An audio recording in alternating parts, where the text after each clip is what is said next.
سلام علیکم و رحمت الله و برکاته. امیدوارم هر کسی که بعدا این نوار ما را میبینن امیدوارم که شما یک خوب یک رویای انسانی استعمالی وطنی. خطاب امروزه ما با محمد اقبال صدردین. محمد اقبال صدردین علاقه در همه نقطه سیاسی باشه، علمی باشه، دینی باشه، عالم هیچ وقت اگر که عقلش نخورده باشه دو طرف گوش میکنه، طرف نه. اما خطایی و اشتباهی های زیاد کردی در حق بنده شاهد.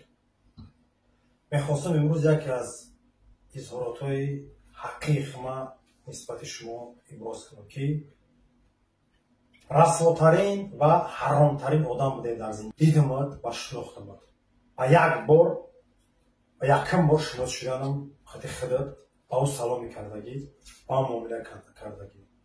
تمام برادرای که همجا مبارزان بودن میدونن چه فتنه برداشتی و چه جنگ اعلان کردی به اساس به دلیل. هم در دوری مسجد بدی تو جنگ کردی، هم در جلسه جنگ کردی. مایلش دیوانه کده گشتن میگی. آنها که کو وقت شما ساعت شما من برو با دلیل حجت گفت که چی بدی و چی گرمگی کردگیم در کی جا میلی کدام آدم گفت و خیلی نمیشود. طبعا ببین که ما دیدیمش در آلمان بانگی های خره نمیشه چیم مفتسی چند در 3 سکوند همه قطمه سلام کردگی فقط دیگه اینم خیلی گرفته ای میدونی چون کسی خودت قطعی جنگ میکنی، قطعی جنگ میکنی، نمیدونم چی میخواهی.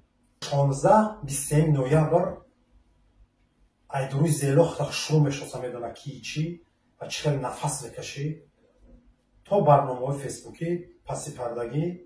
اما در بر ایتی بودم دو کس مگب میزدیم مردم را نگاه میکرد. نه پروردگار شاید در غیب دیگر پیزه گفتگیم تا این میروزه نه در میدیات هر کی جای دربارت گام میرفت محمد اقبال صدردین من میخواستم گام میزدم که برادر امروزه و کسی هست که ما در اونجا گام میزدم دربارش کار کسان نمیدیاش.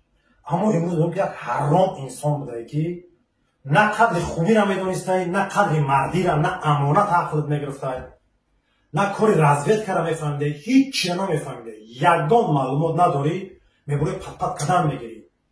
ای دیزینفرماسیا پول کار کسی مردم غارت کردی، دزدیدی. ما شاهدم. ما تبلیغات کفتایت را میبردم که برادر را دستگیری کن یاردم کنه و کمکش کنه. امروز چی شد که ما بچه نمیدونم بانگی، گنده، حرام این خیلی که افلاس حرام بوده. ما جویدون رو ندیدم خیلی افلاس حرام نشده در روی ما توف میکردم. لیکن ای همه روزی بارتن اومده بول برای طور مرد بچه توف. سهراب ظفر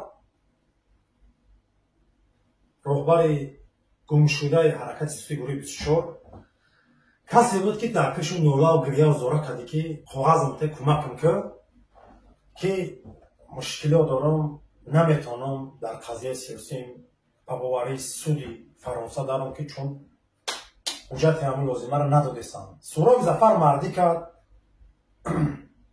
برآمد همش خوب بدانم مشورت کردن آوردن دادن گفتن گپ نیست من فقط همه را بیارین. سهراب در کار نبود. چی در کار بود؟ همه فتنه را پرتافتن، جنگ انداختن. یک روحانی ملا و شرمنده ما کردی. یک جمعی بچه خوب و یک جمعی بچه افلاس های. ای مردم پول جمع میکنی تبلیغات کفتت خودم بردم چند تا نشدی یک بارگی شرمنده شدی. شو نظارت کردم. یک قسم برادرها را وقتی که جمع کردم آوردم دیدی برادرها را مثلا یک جا کردیم، مهنت کردیم، زحمت کشیدیم. در بعد ما فتنه را پرتافتی، جنگ داشتی، چند بار و چند کارو تمام احمد محمد اقبال نمیگرفتی به خودت.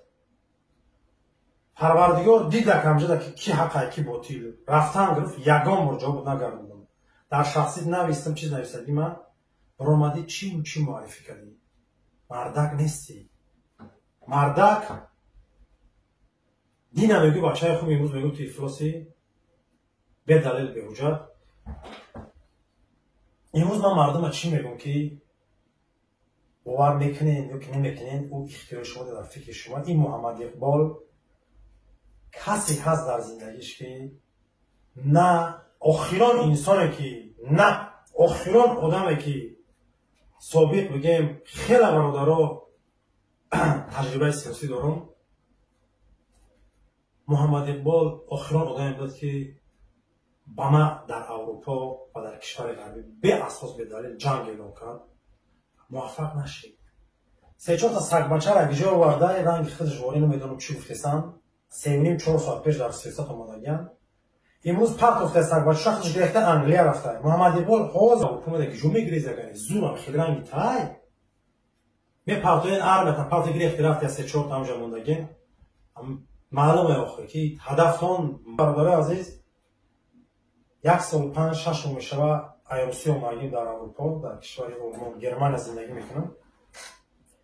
دیگه من هیچ که اوبیدید کردن نمیتونه که تو او آدم خیلی معرفی نکن او آدم تخشون نمیشناسی یا که آدم در براش گپ نزن. همه این کسایی که در میده گپ زنگی اومده تو برادر نه اوزو بهترین برادر الماس در برش کار کردیم ایاس در 73 است در 78 نفر برادر الماس یادم کردیم یک ساری الله شویده برادر الماس استریمش با 4800-5000 خیز ما خدمت کردگیم به مینت معرفی کردگیم برادر الماس محمد اقبال صدرالدین. تمام برادرای سیاسی امروز محمد اقبال مشهور انسانی که در جمعیت فساد بانگی رسوا نمیدونم چه انسان